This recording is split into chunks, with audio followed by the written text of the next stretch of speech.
So what's the next task, Crazel? There's a quiet whisper coming from the open gates of Trotsky, carried by the wind all the way here to me. Do you hear it too? No. I reckon my ears aren't that good. Scribe Erasm received a chest from Prague, and in that chest... Hermes Trismegistos' document? No, a book. And from an author even more venerable than Hermes. It's thin, with a sand-colored cover, embossed. Ordinary at first glance. But the treasure's inside. You might say it's a kind of alchemist cookbook. So you're gonna have me go and pick some locks at the castle, eh? Did I say anything about stealing? No, when the castle was still closed. I planned to get the book through the castle chamberlain, with the help of a certain woman. But now that you have access to Trotsky yourself, it'll be much simpler. What about that certain woman? What was your plan? That's old news. The central figure is now the Trotsky scribe, Erasm. He's a great lover of knowledge. I'm sure he'd be happy to indulge another kindred soul and lend him the book, indefinitely and voluntarily. Let's hope so. I'll pray I'll be able to convince him, and that I won't have to ride around Trotsky picking up carcasses again. Or worse. Just do your best. The book is the last piece of the puzzle. The very last. But looking back at your two previous tasks, I have no doubt you'll be able to handle the third just as well. Go and see Erasm and ask him about the book. Then you'll see how difficult it will be to get your hands on it. Best of luck, Henry. I reckon I'll need it.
God bless.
God be with you.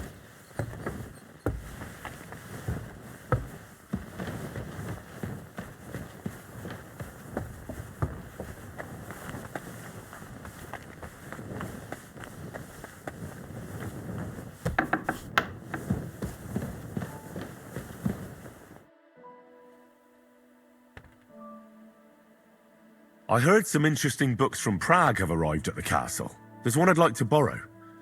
An alchemist's cookbook. A sand-coloured cover, embossed. Yes, several rare and astonishing books have arrived from Prague.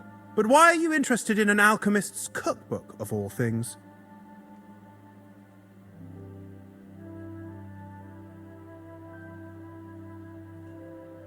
I've heard there are some interesting ideas in it. Every alchemist is in dogged pursuit of wisdom, especially those from Prague. Perhaps you know more about that book than I do. Well, I'll have to disappoint you. Lord Nickvard Libak helped me sort the new books at the time, and the one you're looking for caught his attention. He left with it before I could even discover what it's about. All I remember is the author's initials, B.B. I'm fairly benevolent when it comes to lending books, and I appreciate Nickvard's help, but he's had it borrowed for an excessive amount of time now. I'd like to ask him to return it, but he's been avoiding me. I'll have a talk with Nickvard and find out what the problem is. You think I haven't tried? But since you've already offered to address this pressing situation, listen to what I've learned. It seems Nickvard lost the book. I've warned him repeatedly not to carry borrowed books around with him, but to leave them in his chamber and read them there. But Nickvard is old and stubborn, and this is how things turn out. The price of such a book must be incalculable. People like Nickvard are too dumb to understand. But I digress. As I said, Nickvard is intentionally avoiding me. But I've made headway. I've managed to find 3 people who've spoken to him recently. Bertha the cook, Regina the maid, and Hirsch the hand. For a nobleman, Nickvard is quite wary of his own kind, speaking only to servants. I'm surprised that he's ever spoken to anyone but myself. Nickvard is a loner, which is also why I suspect something bad has happened. Now that he's decided to leave his shell, that is. But I'm afraid that's all I've managed to find out. Since Lord von Berkov's arrival, I've been preoccupied with other matters. I'll help you. I'll ask all 3 and see if they lead me to Nickvard. Many thanks. If you aren't sure what to do, stop by and we'll discuss what you found out. Before I go, can you tell me where I can find those people in the castle? Who, exactly? Where is Bertha? Bertha cooks for us in the Crone's kitchen. She's there most days. If you can't find her there, try the first house in the lower castle, across from the door to the dungeon. Where is Regina? As Lord von Berkoff's personal maid, she'll likely be somewhere in the Maiden's Palace, perhaps in the Knight's Hall, or on the floor above it, near the Lord's chambers. She even sleeps there. Where is Hirsch, the stable boy? I've seen him with Hirsch at the transport yard below the castle. He sleeps in the house directly across from it. I don't know him much, though. You said Nickvard is avoiding you. Where at the castle does he live? Are there any places he frequents? Nickvard lives like a hermit here at Trotsky. Like a ghost. His chambers are in the Crone's tower. But God knows if he's ever slept there. He took his meals down in the Crone's kitchen. Lately, I've often seen him talking to Regina in the Knight's Hall, in the Maiden, or looking out the hall window. I caught sight of him a few times with Hirsch at the transport yard below the castle. So I just have to hope I run into him somewhere. Nickvard always just shows up. I've rarely ever found him on my own. I'm not surprised you can't find him anywhere, since I've been trying myself. That's everything I needed to know.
What do you want at this time of night?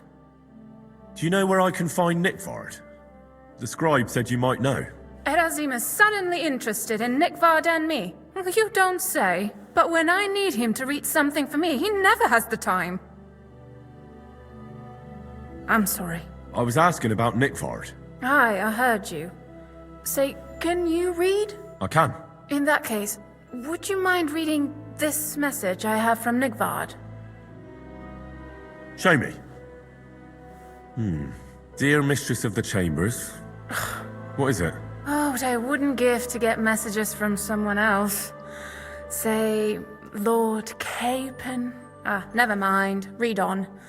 Though I reckon it interests you more than me. Persevere. We shall soon escape the dungeon of those two women. Cursed fate, however, has placed an obstacle in my way. The heat of the Lightbringer's potion is working, and I can feel my insides being reborn. But when the last remnants of old age left my body, something else was washed away with them. How much longer is it? Not much. My damn clumsiness has sent all of the Lightbringer's secrets into the void, but fear not, I shall get them back. May this be the first task on the road to your liberation. That's it. Beautiful. True enough. Nickvard has a flair for the dramatic. My, that's Liebach for you. But what does it mean? Can you explain any of it to me? Lord Liebach has taken a liking to me. I suggested to him it wasn't proper for a noble to have an affair with a maid.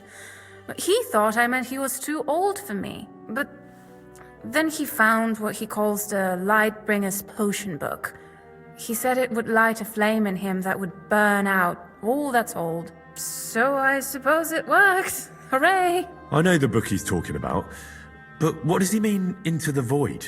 Look, can we stop talking about this? I feel a little uncomfortable here talking about some old lovelorn nobleman. I understand. Just one more thing, please. When was the last time you saw Nickvard? And where? The last time was in the Knight's Hall, but that was a long time ago. I found that message a few days ago. Hard to say where he's off to. Thanks anyway.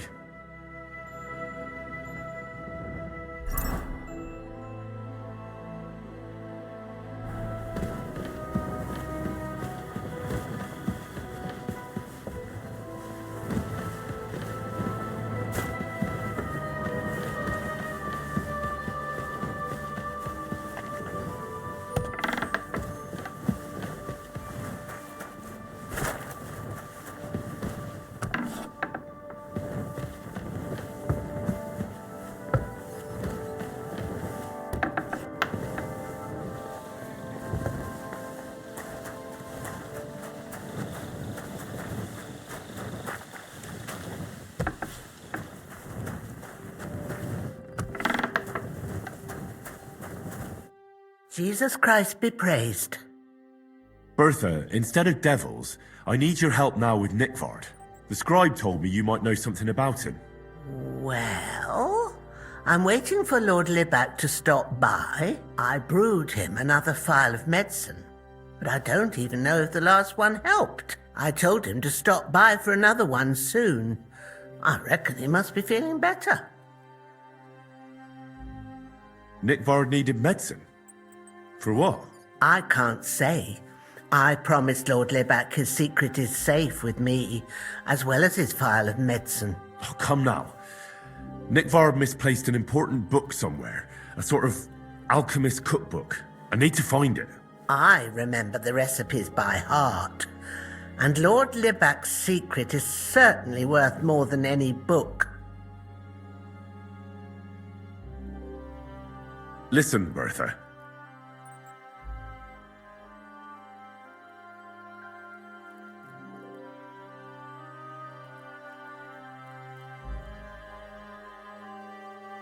I'm glad that you're such a reliable woman. Sometimes one has to lower their standards and try their luck a bit. You never know when a secret you're keeping can affect someone else's. If you tell me what ails Nickvard, what I know about others will be all the more safe. And don't tell me it isn't just a little exciting to divulge something that only you know. Never. The guilt would eat me up, and Lord Libac would be furious.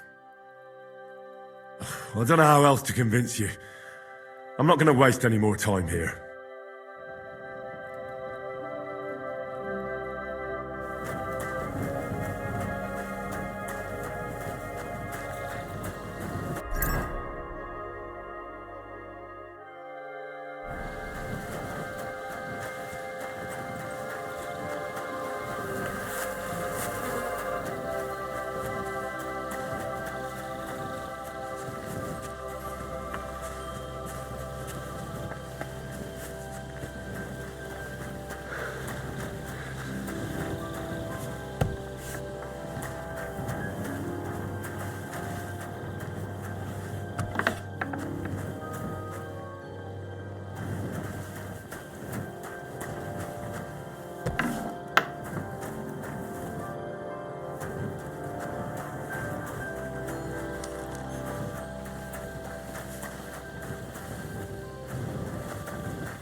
Lord be with you. I'm looking for Nickvard. The scribe told me you might know something about him. Hey, Nick. I mean, Lord Libac. I almost forgot about him. I suppose his task wasn't so pressing. What do you mean, forgot? Nick Libac, that is, entrusted me with a big task quite a while back. He's a castle lord. Obviously, I had to obey him. But then I heard what another castle lord was planning, von Berghoff, and I had to obey him even more. He says there's a war on. So here I am, ready to go off to battle. I need to know more about what Nickvard asked you to do. No. There are new rules now. You have to prove you're not a spy. I understand, sure. Just tell me what you want, and let's not delay. A sword. Sword? What sword? A long and very good one to help me deal with other spies. If you bring it to me, I'll know you're not an enemy spy who should fear me. Forge one, buy one, or even steal one for me. Maybe from one of the guards at the training ground or down by the gate. During the day, they're not in the towers anyway. Steal a sword? That sounds like something a spy would do. Not a spy who wants to help von Berghoff's most loyal servant. By servant, I mean me. See, once I get a sword, I'll fill you in on Nickvard's task.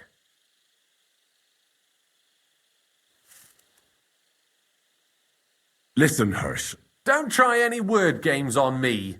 Persuasion, threats, I know about them spy tricks. Deeds talk louder than words. For example, like bringing me a sword. I'll think of a way to convince you.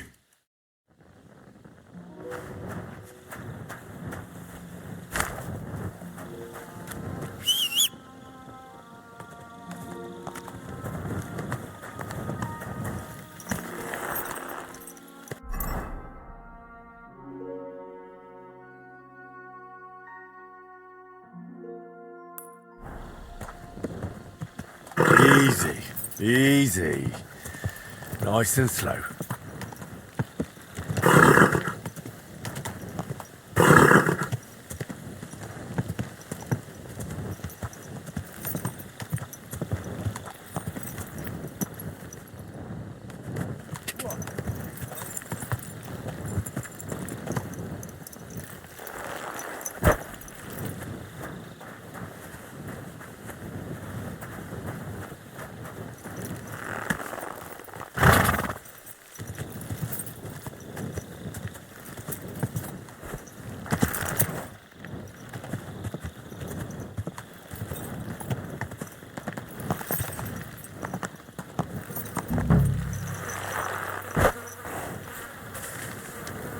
You must be Nick Vard, eh?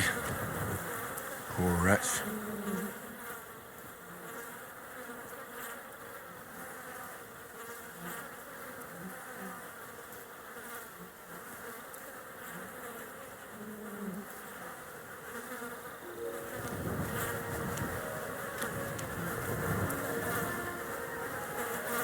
Sand-coloured cover, embossed.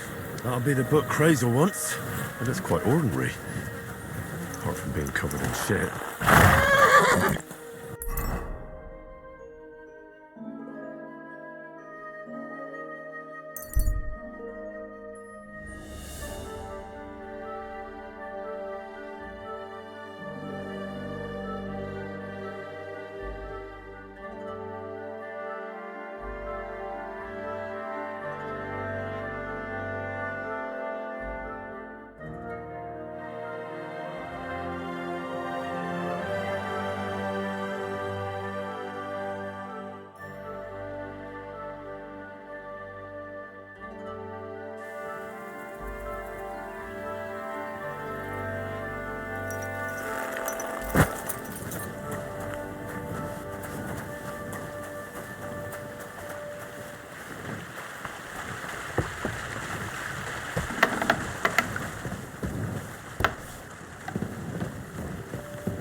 Greetings.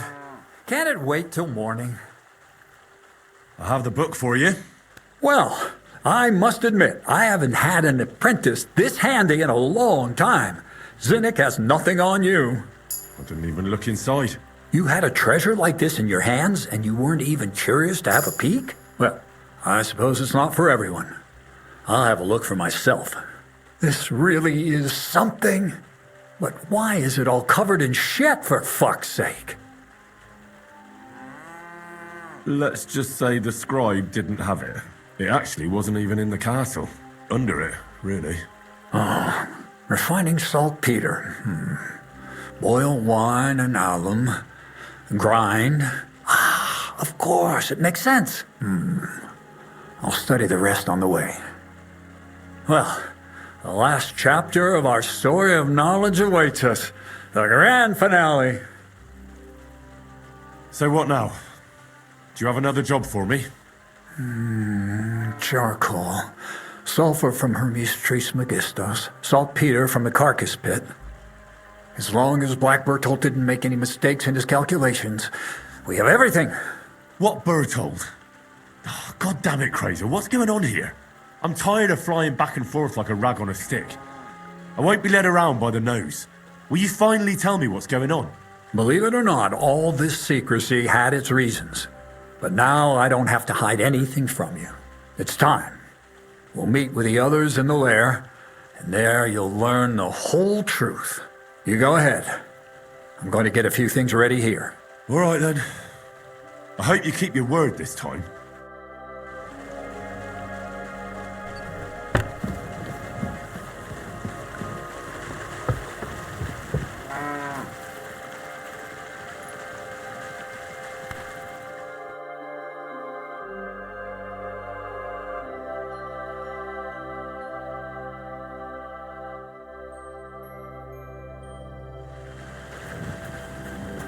What are you whistling for?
happen now? Our last supper, with only one but very filling course, awaits us. Crazel, please. For once, just once, tell me what's actually going on. And rob myself of enjoying your blissful ignorance? Not a chance. Tell me yourself, what do you think is going to happen? Like always. You'll send me off somewhere to look for something, and you'll have a fancy speech to go with it. He knows you now as well as we do, Miller. I do tend to do that, true enough. But no, today things will be different. Bonnie will start today. At least I'll finally see if she understood my teachings. Bonnie?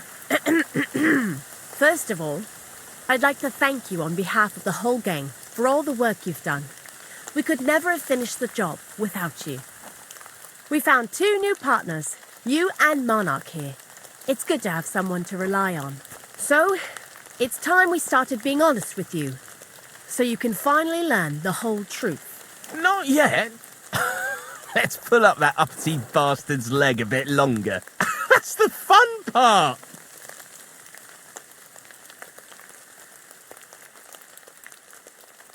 No, Z-Neck. First of all, I'd rather like them legs of his. And secondly, I think we've put him through enough suffering. This whole time, you've been collecting ingredients and clues for us. But, so you wouldn't go nosing around, we always told you it was for something different than it actually was. The miller here calls it tackets. Tactics, you idiot. And everything worked out according to plan. So today we're finally close to our great success. With the help of Hermes Trismegistos and his successors, we'll finally complete the dream of all alchemists, our Magnum Opus. Exactly, Bonnie. Magnum Opus. A great work of alchemy. You're trying to make the Philosopher's Stone.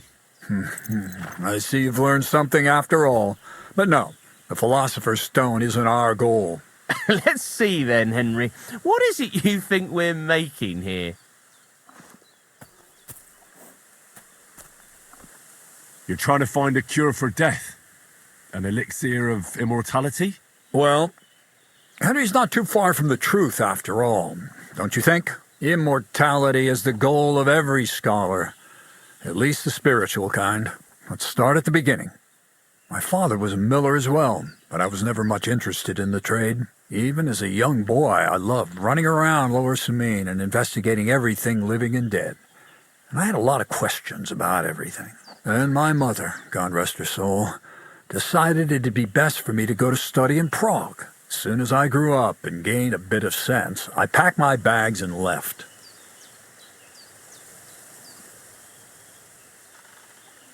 You must have had a real good mother for her to support you like that.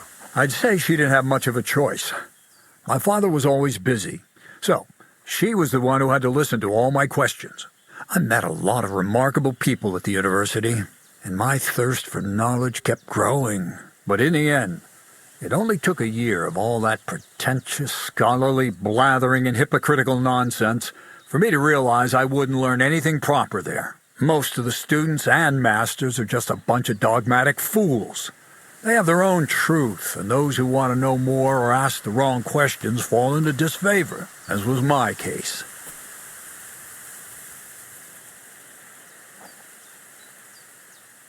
And what about your thirst for knowledge? I realized I didn't need the university for things that are truly important. The most important science is not subject to any religious dogma. And, of course, it's not taught at any university. You mean thievery? Oh, come on. The art of combination and dissolution. The key to understanding the very nature of the world. There's only one queen of science. Alchemy. I returned to the mill in Lower Samine and started a new life. So you became a miller? In the end, I did. As you can see, from then on, alchemy became my true passion. I brought a few important books from Prague. I started with the most difficult thing. I tried to create gold. That was pretty daring of you. As you might expect, it didn't work. But after a few tries, I managed to create something entirely different. Once I tried mixing sulfur, charcoal, and saltpeter. I had a candle burning next to me. A gust of wind scattered the mixture, and all of a sudden, bang! I almost shit myself, I tell you. But then I realized I'd unwittingly created a miracle. Explosive black powder. What is it? So it burns? More than that, it makes a big bang. A very big bang. But don't worry, we're all in on it now. I couldn't continue my experiments on my own, but Bonnie and Zinnig did a few little jobs for me.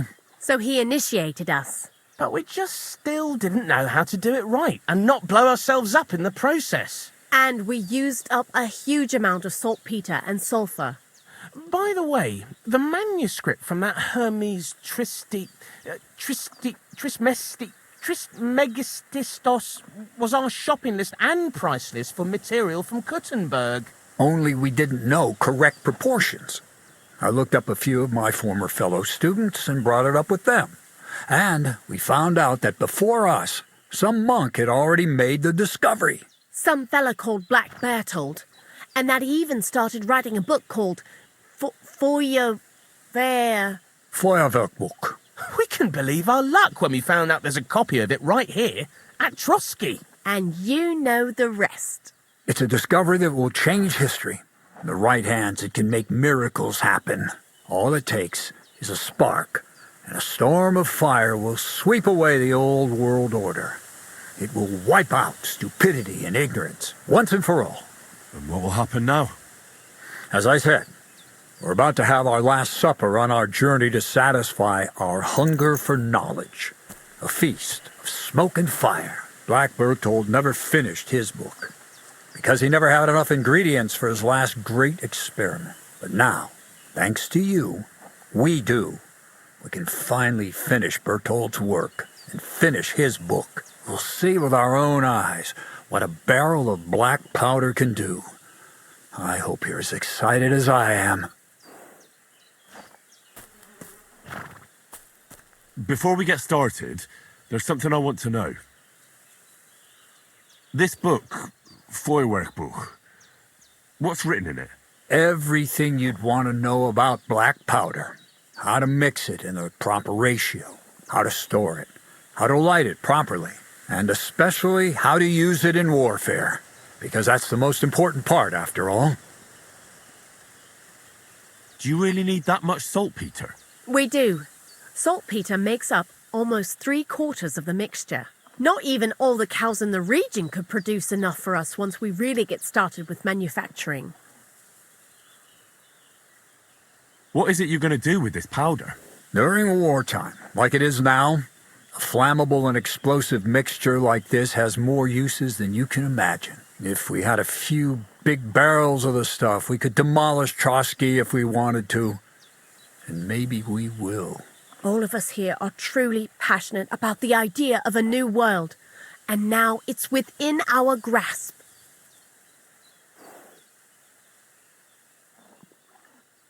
I've heard enough. Now I want to see that with my own eyes. Let's do it then. Bonnie, is everything ready? Indeed it is. We can get started. Long live the beautiful new world.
Looks like it ain't working.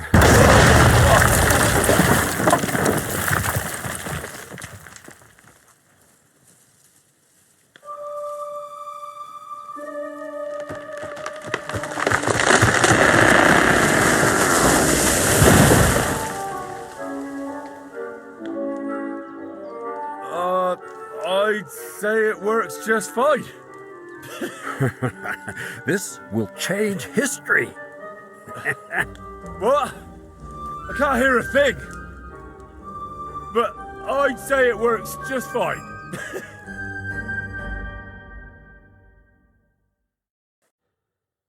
Practice scraping lighter off the walls of a sty instead of mixing this stuff. As long as you listen to me and keep the proportions right, you won't fuck it up. White ash. If my ears ever stop. You really led me on about the gunpowder magazine, didn't you? A golem made of dough, souls inside saltpeter, the secrets of light and shadow. That was all just empty talk, wasn't it? Not exactly. It's all based on the real philosophy of the Jewish Kabbalah. I studied the writings of Bonaventura and Dietrich von Freiberg, but it was never in my interest to put their theories into practice. But they work brilliantly as a cover-up, don't you think? I really thought you'd have a golem made from dough walking around the mill, or that I could become invisible. But black powder is no less a miraculous creation. So for the last time, Crazel, what now? I'll do what I promised, and what will most likely be my fate. I'm going to gather together all the knowledge I've acquired and finish Black Berthold's book. I'll finish his opus. Uh-huh. And what about me? That's up to you, Henry. You're a free man. Lord Samin has no hold over you, and never did. You know, the inevitability of God's plan takes no interest in people like you and me. We'll always be little people, beneath it all. That sounds somehow hopeful in a peculiar way, I'd say. Now I'm even happier about the great thing we've accomplished here. The ideal conclusion, I'd say. Maybe it's time to carry sacks at a different mill. But if you're still interested in learning a bit more, drawing from the well of alchemical knowledge... I know where to find you. Indeed.